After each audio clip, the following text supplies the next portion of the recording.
नमस्कार. आता नवरात्रीच्या दिवसांमध्ये आपण घरोघरी अखंड दिवा लावतो. तर त्या अखंड दिव्यासाठी अखंड वात कशी बनवायची ते आज आपण एकदम सोप्या पद्धतीने बघणार आहोत. तर त्यासाठी व्हिडिओ शेवटपर्यंत नक्की बघा. सर्वात आधी आपल्याला इथे कापूस घ्यायचा आहे. हा गावरान कापूस आहे. या कापसामध्ये त्याचं असं बी असतं, याला आपण सरकी असे म्हणतो. तर ही बी आपल्याला असं काढून घ्यायचं आहे आणि कापूस स्वच्छ असा पिंजून घ्यायचा आहे. याच्यामध्ये थोडाफार असा कचरासुद्धा असतो, पण हा कापूस वातींसाठी एकदम योग्य असतो.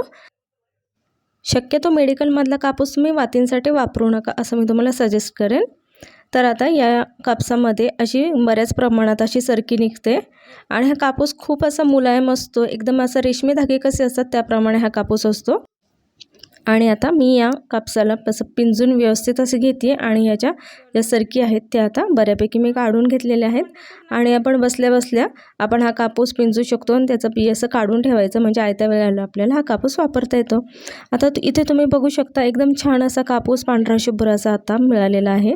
आणि आता आपल्याला काय करायचं, हे जे भस्म आहे आपण महादेवाला जे वापरतो ते भस्म आपल्याला इथे घ्यायचं आहे. आता हे कशासाठी वापरायचं ते मी तुम्हाला दाखवते. आता मी असं थोडंसं आता कापूस घेतलेला आहे आणि आता ह्याचे असे वेगवेगळे गोळे म्हणजे आपण पिंजताना ना ह्याचे असे छोटे छोटे असे बंच तयार होतात. तर ते आपल्याला एकत्र असे करून घ्यायचे आहेत आणि हे भस्म थोडंसं आपल्याला हाताला लावून घ्यायचे, म्हणजे ह्याची जी वात आहे, ही जी दोरी आहे ती छानपैकी असे वळली जाते. म्हणजे आपल्याला ह्या कापसातून छोटंसं असं सूत काढून घ्यायचं आहे. हे तुम्ही बघू शकता. एक असं टोक मी असं ओढून घेतलं आहे आणि हे दुसऱ्या हातामध्ये ना डाव्या हातातून मी कापूस हळूहळू सोडते आहे आणि उजव्या हाताने ते सूत असं गोल गोल असं पिळून घेते. हे तुम्ही बघू शकता. सुरुवातीला असं सूत काढताना तुम्हाला थोडंसं अवघड वाटेल, पण सवयीने हळूहळू तुम्हाला हे जमायला लागेल. एकदम सोप्पं आहे.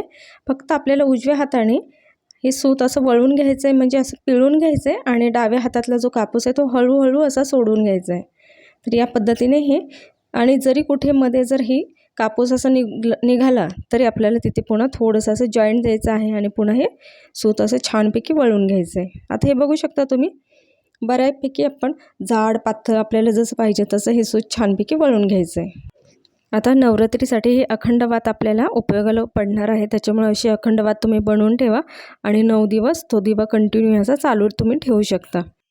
वातींचे तर तसे बरेच प्रकार आहेत, पण आज मी तुम्हाला हातावरती सूत कसं वळून वात तयार करायची ते मी दाखवत आहे.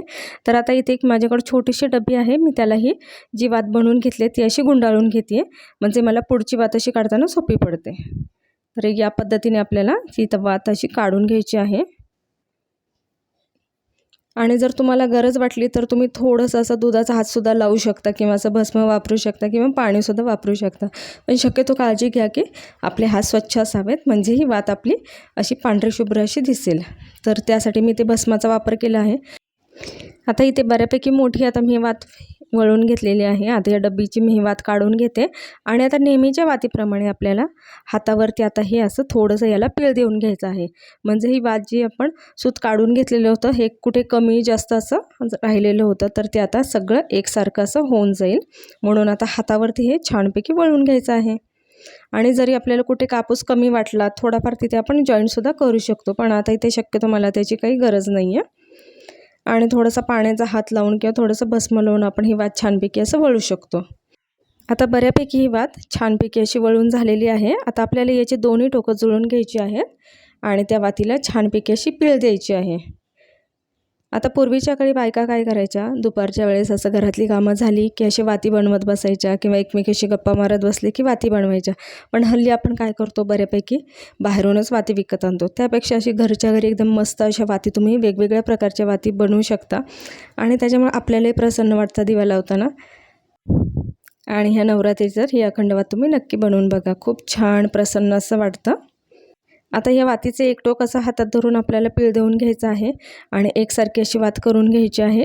पूर्ण शेवटच्या टोकापर्यंत आपल्याला अशी छानपैकी पीळ देऊन घ्यायचं आहे. आणि आपण जेव्हा नवरात्रामध्ये 9 दिवस घरामध्ये असा अखंड दिवा लागतो तर त्यावेळेस आपण तो दिवा शांत होऊ देत नाही. वरचेवर त्या दिव्यामध्ये आपण तेल टाकत राहतो आणि तो दिवा अखंड असा 9 दिवस चालत राहतो. आणि असं म्हणतात की नवरात्रीमध्ये दिवा असं तेवत ठेवल्याने घरात सौख्य शांतता बनून राहते आणि सर्व आपण जे मनातील इच्छा असतात ना त्यासुद्धा पूर्ण होतात. आणि आपण मनामध्ये असा संकल्प घेऊनच असा दिवा लावायचा. आता इथे मी अजून एकदा ही वात अशी फोल्ड करून घेतलेली आहे. म्हणजे आता टोटल आपण जी सूत सुरुवातीला काढला होता, आता त्याचे 4 असे पदर झालेले आहेत. हे तुम्ही बघू शकता. एकदम छानपैकी असं मी पुन्हा एकदा पीळ देऊन घेते, म्हणजे ही वात अशी अखंड अशी तेवत राहणार आता. आणि तुम्ही अखंड दिवा लावण्यासाठी साजूक तुपाचा वापरसुद्धा करू शकता, किंवा जर आपल्याकडे दिवा लावण्यासाठी तूप नसेल तर आपण तिळाच्या तेलाचा किंवा मोहरीच्या शुद्ध तेलाचा सुद्धा वापर करू शकतो. आता या वातीला आपल्याला पुन्हा एकदा फोल्ड करून घ्यायचं आहे. आणि आता तुम्ही बघू शकता ॲटोमॅटिक या वातीला अशी पीळ बसलेली आहे. म्हणजे ही वात एकदम परफेक्ट अशी आपली तयार झालेली आहे. अगदी सोपी अशी वात आहे बनवायला. आता ही अखंड वात तुम्ही दिव्यामध्ये ठेवू शकता आणि दिवा अखंड असा तेवत ठेवू शकता. तुम्ही बघू शकता किती सुंदर अशी वात तयार झाली आहे. जर तुम्हाला हवी असेल तर तुम्ही ह्याची लेंथसुद्धा वाढवू शकता. सुरुवातीला आपण जे सूत वळलं होतं तर ते थोडंसं मोठं घ्यायचं, म्हणजे अजून त्याची लांबी घ्यायची. आता मी अजून एक वातीचा तुम्हाला प्रकार दाखवते, म्हणजे हीच अखंड वात तुम्ही अजून सोप्या पद्धतीने कशी बनवायची ती मी दाखवते. जर तुम्हाला वातीचं असं सूत जर काढता येत नसेल असं कापसापासून, तर मी तुम्हाला अजून एक खूप सोपा मार्ग दाखवते. तर आपल्याला काय करायचं आहे, हा पिंजलेला जो कापूस आहे तो कापूस असा घ्यायचा आहे आणि असा त्याला असं खाली ठेवायचं आहे आणि अशी बरोबर त्याची लेअर करायची आहे त्या कापसाची. हे तुम्ही बघू शकता. जिथे जिथे कापूस कमी पडेल तिथे अजून थोडासा कापूस जॉईन करायचा आहे. आणि आता थोडासा पाण्याचा हात लावून किंवा भस्म असं लावून तुम्ही ती वात अशी वळू शकता. सेम मगाच्याच पद्धतीने इथे आपल्याला डाव्या हाताने कुठलंही असं कापूस सोडायचं नाही आहे, काही नाही. फक्त उजव्या हाताने ती वात जी आहे ती आपल्याला गोल गोल अशी पिळून घ्यायची. एकदम सोपी पद्धत आहे. याने तुमचा धागा अजिबात निसटणार नाही आणि काहीच होत नाही. डाव्या हाताने मी काहीच करत नाही आहे, फक्त उजव्या हाताने कापसाची फक्त अशी गोल गोल पीळ मारून घेते. आपण जो कापूस आता लांबट करून घेतला होता ना, तर त्याच्यामुळे आपल्याला वात वळायला खूप सोपी पडते. आणि वात जर तुम्हाला अजून जर लांब हवी असेल आणि जर कापूस कमी पडला तर डाव्या हाताच्या तिथे तुम्ही अजून थोडा थोडा कापूस जॉईन करू शकता. आता तुम्ही इथे बघू शकता, इथे आता कापूस एकदम पातळ झालेला आहे, म्हणजे ते कापूस असं निसटलेलं आहे. तर तिथे तुम्ही दुसरा कापूस असं जॉईन करू शकता. सेम याच पद्धतीने आपल्याला करायचं आहे.